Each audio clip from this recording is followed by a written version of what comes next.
Hello friends, welcome to my channel. ఎలా ఉన్నారు అందరూ? బాగున్నారా? నాకు కామెంట్స్లో చెప్పండి. ఇది వచ్చేసి సండే రోజు షూట్ చేసిన వ్లాగ్ అనమాట. ఈ సండే అయితే మా ఇంట్లో ఒక్కొక్కరికి ఒక్కొక్క రకం వంట చేయాలి. ఎందుకంటే మా హస్బెండ్ ఏమో నాన్ వెజ్ తినరు. తన కోసం ఎగ్ మసాలా కర్రీ చేస్తున్నాను, నా కోసం చికెన్ కర్రీ చేసుకుంటున్నాను. మా పిల్లలు చికెన్ తింటారు, కాకపోతే స్పైసీ అస్సలు తినరు అనమాట. అందుకని వాళ్ళ కోసం సపరేట్గా చికెన్ కర్రీ అయితే చేస్తున్నాను. ఎగ్ కర్రీకి చికెన్ కర్రీకి మసాలా ఒకటే వేస్తున్నాను. ముందుగా ఒక మిక్సీ జార్ తీసుకొని కొంచెం కొత్తిమీర, కొద్దిగా ఉల్లిపాయలు, కొంచెం ఎండు కొబ్బరి పొడి, ఒక చెక్క లవంగాలు, చిన్న దాల్చిన చెక్క, కొద్దిగా మిరియాలు, ఇవన్నీ వేసుకొని మెత్తగా పేస్ట్ లాగా చేసుకోవాలి. నేను ఇక్కడ అల్లం వెల్లుల్లి వేయట్లేదు, ఎందుకంటే నా దగ్గర అల్లం వెల్లుల్లి పేస్ట్ ఆల్రెడీ ఉందన్నమాట. ఒకవేళ మీరు ఫ్రెష్గా వేసుకోవాలనుకుంటే ఈ మసాలాలోనే అల్లం వెల్లుల్లి కూడా వేసేసుకోవచ్చు. ఈ మసాలాని వీలైనంత మెత్తగా పేస్ట్ లాగా చేసుకోవాలి. కావాల్సితే కొంచెం వాటర్ వేసుకొని కూడా మెత్తగా చేసుకోవచ్చు. నార్మల్గా నాకైతే వెజ్ కర్రీస్ చేయడం కన్నా కూడా నాన్ వెజ్ చేయడమే ఈజీ అనిపిస్తుంది. వెజ్ అనుకోండి కట్ చేసుకోవాలి, చాలా టైం పడుతుంది. నాన్ వెజ్ అయితే మనం ఆల్రెడీ కట్ చేసిందే తెచ్చుకుంటాం కదా, జస్ట్ వాష్ చేసుకొని మసాలా వేసుకున్నామంటే ఈజీగా కర్రీ చేసేసుకోవచ్చు. టేస్ట్ కూడా చాలా బాగుంటుంది కదా. ఇంటికి ఎవరైనా వెజిటేరియన్ గెస్ట్ వచ్చారనుకోండి, చాలా డిషెస్ చేయాలి. అదే నాన్ వెజ్ తినే వాళ్ళు వస్తే చికెన్ కర్రీ ఒకటి చేసి, లేదంటే చికెన్ బిర్యానీ ఒకటి చేసి, ఏదైనా ఒక సాంబారో ఏదో ఒకటి చేస్తే సరిపోతుంది. వెజిటేరియన్ వాళ్ళకైతే కొంచెం ఎక్కువ చేయాలి కదా. కాకపోతే మా దగ్గర ప్రాబ్లం ఏంటంటే, ఇక్కడ యూఎస్లో ఉండే వాళ్ళకి కొన్ని చోట్ల మేబీ చికెన్ మంచిగా కట్ చేసి ఇస్తారేమో. మేము ఉండే దగ్గర అయితే మేము ఇక్కడ ఓల్ ఫుడ్స్లో ఆర్గానిక్ చికెన్ అయితే తీసుకొస్తాము. చికెన్ మంచిగా మొత్తం క్లీన్ చేస్తారు, జస్ట్ ఒక 4 పీసెస్ లాగానే కట్ చేసి ఇస్తారనమాట. మిగతా చిన్న చిన్న పీసెస్ కావాలనుకుంటే మనమే ఇంట్లో కట్ చేసుకోవాలి. పాపం మా హస్బెండ్ చికెన్ తినరు, కాకపోతే ఎప్పుడు చికెన్ తీసుకొచ్చినా సరే మంచిగా కట్ చేసేసి ఇస్తారనమాట.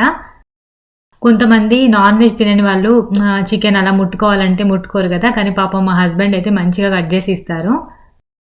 ఇంతకు ముందైతే 10 days వన్స్ 15 days వన్స్ అలా చికెన్ తెచ్చుకునే వాళ్ళం, కానీ ఈ మధ్య అసలు చికెన్ తేయట్లేదు. తెస్తే ఎప్పుడో 2 months వన్స్ 3 months వన్స్ ఒకసారి తెచ్చుకుంటున్నాము.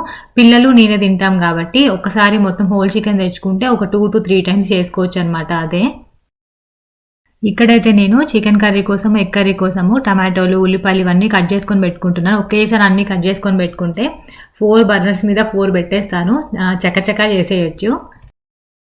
మా పిల్లల కోసము చికెన్ కర్రీ అయితే ప్రెషర్ కుక్కర్లో చేసేస్తాను, ఎందుకంటే కొంచెం ముక్క వాళ్ళకి మెత్తగా ఉంటే ఈజీగా తింటారు కదా, వాళ్ళు పులుసుగా ఉంటే మంచిగా తింటారనమాట. అందుకని వాళ్ళకి ప్రెషర్ కుక్కర్లో చేస్తున్నాను.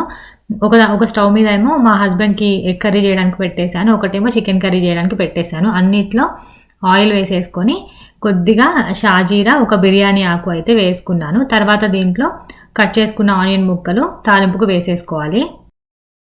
ఆనియన్ ముక్కలు కొంచెం ఫ్రై అయిన తర్వాత మనం మసాలా పేస్ట్ ఒకటి రెడీ చేసి పెట్టుకున్నాం కదా, అన్నిట్లోకి అదే మసాలా వేసేసుకోవాలి. కొంచెం అల్లం వెల్లుల్లి పేస్ట్ కూడా వేసుకున్నాను. ఈ మసాలా అంతా వేసుకొని అల్లం వెల్లుల్లి పేస్ట్, మసాలా మంచిగా పచ్చివాసన అంతా పోయేదాకా ఒక 5 to 7 minutes వరకు ఫ్రై చేసుకోవాలి. నేను ఇక్కడ అల్లం వెల్లుల్లి పేస్ట్ ఆల్రెడీ ఉందని చెప్పాను కదా, అది మిక్సీ జార్లో వేసుకుని అన్నిటితో పాటు ఒకేసారి కలిపేసుకున్నాను అనమాట. కావాలంటే ఫ్రెష్గా కూడా అల్లం వెల్లుల్లి పేస్ట్ వేసుకోవచ్చు. ఫ్రెష్గా వేసుకుంటే ఇంకా టేస్ట్ చాలా బాగుంటుంది. నా దగ్గర ఆల్రెడీ ఉందని అదే వేసేసాను అనమాట నేను. తర్వాత దీంట్లో కడిగి పెట్టుకున్న చికెన్ అయితే వేసేసుకున్నాను. ఎగ్ కర్రీలోనేమో టమాటో ముక్కల్ని ప్యూరీ లాగా చేసుకున్నాను అనమాట మిక్సీ జార్లో, అదైతే దీంట్లో వేసేసాను. తర్వాత అన్నిట్లోకి సరిపడినంత ఉప్పు, చిటికెడు పసుపు వేసుకొని ఒకసారి బాగా కలుపుకోవాలి. ఒక 2 నిమిషాలు ఫ్రై అయిన తర్వాత నేను మిక్సీ జార్లో టమాటో ముక్కలు ప్యూరీ లాగా చేసుకున్నా కదా, ఆ ప్యూరీ కొంచెం చికెన్ కర్రీలో, కొంచెం పిల్లల దాంట్లో కూడా వేసేస్తున్నాను. టమాటో ముక్కలు మరీ ఎక్కువగా వేసుకోవద్దు, నేను ఇక్కడ ఒక 1/2 టమాటో తీసుకున్నాను అనమాట.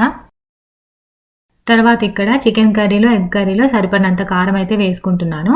నేను తాలింపులో కొద్దిగా పచ్చిమిర్చి కూడా వేసుకున్నాను, కాబట్టి కారం కొంచెం చూసుకొని వేసుకోవాలి. కాకపోతే నాన్ వెజ్ స్పైసీగా ఉంటేనే బాగుంటుంది కదా, ఈరోజు ఎగ్ కర్రీ కూడా స్పైసీగానే చేస్తున్నాను. కారం వేసుకున్న తర్వాత ఒక 5 నిమిషాల పాటు పచ్చివాసన అంతా పోయేదాకా ఫ్రై చేసుకోవాలి. తర్వాత ఇక్కడ పిల్లల దాంట్లో కూడా కొంచెం పెప్పర్ పౌడర్, కొంచెం ధనియాల పొడి వేసుకొని సరిపడినంత వాటర్ వేసుకొని ప్రెషర్ కుక్కర్ లిడ్ అయితే పెట్టేసుకుంటున్నాను. ఒక 2 విజిల్స్ వచ్చిందంటే కర్రీ రెడీ అయిపోతుంది. తర్వాత ఈ చికెన్ కర్రీలో, ఎగ్ కర్రీలో కూడా సరిపడినంత వాటర్ వేసేసుకొని మూత పెట్టుకొని కుక్ చేసుకుంటున్నాను. మనకి గ్రేవీ ఎంత కావాలో చూసుకొని వాటర్ వేసుకుంటే సరిపోతుంది. ఇక్కడ చికెన్ అయితే చాలా త్వరగా కుక్ అయిపోతుంది. ఇండియాలో చికెన్ కొంచెం టైం పడుతుంది. నాకైతే ఎక్కువ గ్రేవీ ఉంటేనే ఇష్టం అనమాట. అందుకని నేను కొంచెం వాటర్ ఎక్కువగానే వేసుకుంటున్నాను. మనం మసాలా వేసుకున్నాం కాబట్టి గ్రేవీ మరీ నీళ్ళలాగా ఏం రాదనమాట, మంచిగా థిక్గా వస్తుంది. ఈరోజు లంచ్లోకి వైట్ రైస్ చేయట్లేదు, బగారా రైస్ చేస్తున్నాను. బగారా రైస్ చికెన్ కర్రీ చాలా బాగుంటుంది కదా అసలు. ఎగ్ కర్రీలోకి కూడా ఈ బగారా రైస్ చాలా బాగుంటుంది. వెనక స్టవ్ మీద చికెన్ అయితే పెట్టేశాను. పిల్లలది 2 విజిల్స్ వచ్చేసింది అనమాట, అది ఆపేశాను. ఇక్కడ నేను బగారా రైస్ కోసం ఒక ప్యాన్ పెట్టుకొని కొద్దిగా ఆయిల్ వేసుకున్నాను, కొంచెం నెయ్యి కూడా వేసుకుంటున్నాను. దీంట్లో ఇప్పుడు చెక్క, లవంగ, బిర్యానీ ఉంటాయి కదా, అవన్నీ వేసేసుకొని నేను ఇక్కడ బిర్యానీ ఆకు, చెక్క, లవంగము, కొన్ని మిరియాలు ఇవి మాత్రమే వేస్తున్నాను. ఇవి కొంచెం ఫ్రై అయిన తర్వాత కట్ చేసుకున్న ఆనియన్ ముక్కలు వేసుకొని మంచిగా ఫ్రై చేసుకోవాలి. బగారా రైస్ మంచిగా రావాలంటే ఆనియన్ ముక్కలు ఎర్రగా వేపుకుంటే టేస్ట్ చాలా బాగా వస్తుంది. ఇక్కడ నేను కొంచెం షాజీరా కూడా వేసుకున్నాను. మీరు తీసుకున్న రైస్ క్వాంటిటీని బట్టి మీరు ఆనియన్స్ వేసుకోండి. ఆనియన్స్ ఎక్కువగా ఉంటేనే బగారా రైస్ బాగుంటుంది. బిర్యానీకి కూడా అంతే కదా, మనము ఫ్రైడ్ ఆనియన్స్ చేసుకొని వేసుకుంటాం కదా, అలా వేసుకుంటే బిర్యానీ టేస్ట్ కూడా చాలా బాగా వస్తుంది కదా. అలానే బగారా రైస్ కూడా మనం ఆనియన్స్ మంచిగా వేపుకుంటే టేస్ట్ చాలా బాగా వస్తుంది. ఒక పక్కన ఎగ్ కర్రీ కూడా ఆల్మోస్ట్ అయిపోయింది. ఆయిల్ అంతా పైకి తేలింది కదా. ఇప్పుడు దీంట్లో బాయిల్ చేసుకున్న ఎగ్స్ వేసుకొని కొంచెం ధనియాల పొడి వేసుకొని ఒక 5 నిమిషాల పాటు మూత పెట్టుకుంటున్నాను. చికెన్ కర్రీలో కూడా కొంచెం ధనియాల పొడి అయితే వేసుకున్నాను. తర్వాత వీటిలో కొంచెం కసూరి మేతి, కొద్దిగా కొత్తిమీర ఇవి కూడా వేసుకుంటున్నాను.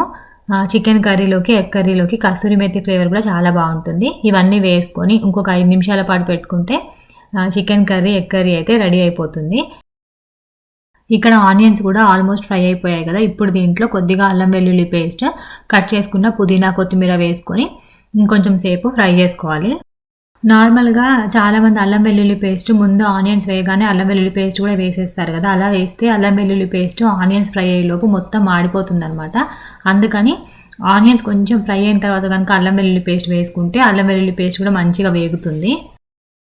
ఇక్కడ బగారా రైస్లోకి ఒక చిటికెడు పసుపు అయితే వేస్తున్నాను. నార్మల్గా బగారా రైస్ వైట్గా వస్తుంది కదా, అలా కాకుండా కొంచెం పసుపు కనుక వేసుకున్నామంటే కొంచెం లైట్ ఎల్లో కలర్లో చాలా బాగుంటుంది. అందుకని కొంచెం పసుపు అయితే వేస్తున్నాను. ఈరోజు అయితే నేను బాస్మతి రైస్తో చేస్తున్నాను. ఒక 1.5 కప్పు బాస్మతి రైస్ అయితే ఒక 15 మినిట్స్ బ్యాకే నానబెట్టుకొని పెట్టుకున్నాను. ఈరోజు నేను ఇన్స్టెంట్ పాట్లో చేస్తున్నా అని చెప్పాను కదా. నానబెట్టుకొని పెట్టుకున్న రైస్లోకి ఈ వేయించుకున్న మసాలా అంతా వేసేసుకుంటున్నాను. కొంచెం సాల్ట్ కూడా వేస్తున్నాను ఇందులో. మనం చికెన్ కర్రీలో, ఎగ్ కర్రీలో ఆల్రెడీ వేసుకున్నాం కాబట్టి ఇందులో సాల్ట్ చూసుకొని వేసుకోవాలి. అంతా వేసేసుకొని ఒకసారి బాగా కలుపుకొని ఇన్స్టెంట్ పాట్లో ప్రెషర్ కుక్కర్ మోడ్లో ఒక 6 మినిట్స్ పెట్టుకున్నామంటే బాస్మతి రైస్ పర్ఫెక్ట్గా కుక్ అవుతుంది. ఇక్కడ చూసారు కదా, వేడివేడిగా చికెన్ కర్రీ అయితే రెడీ అయిపోయింది. మంచిగా ఆయిల్ అంతా పైకి తేలింది. నాన్ వెజ్ కర్రీలో కొంచెం ఆయిల్ ఎక్కువగా ఉంటేనే టేస్ట్ చాలా బాగుంటుంది కదా. నేను ఆయిల్ ఎక్కువగా వేయలేదు. చికెన్లో నుంచి కూడా ఆయిల్ ఆల్రెడీ వస్తుంది కాబట్టి మనం వేసుకునేటప్పుడు ఆయిల్ చూసుకొని వేసుకోవాలి. ఈ చికెన్ కర్రీ బగారా రైస్కైనా, వైట్ రైస్కైనా, గారెల్లోకైనా, పూరీకైనా, చపాతీకైనా, జొన్న రొట్టెకైనా దేనికైనా చాలా టేస్టీగా ఉంటుంది.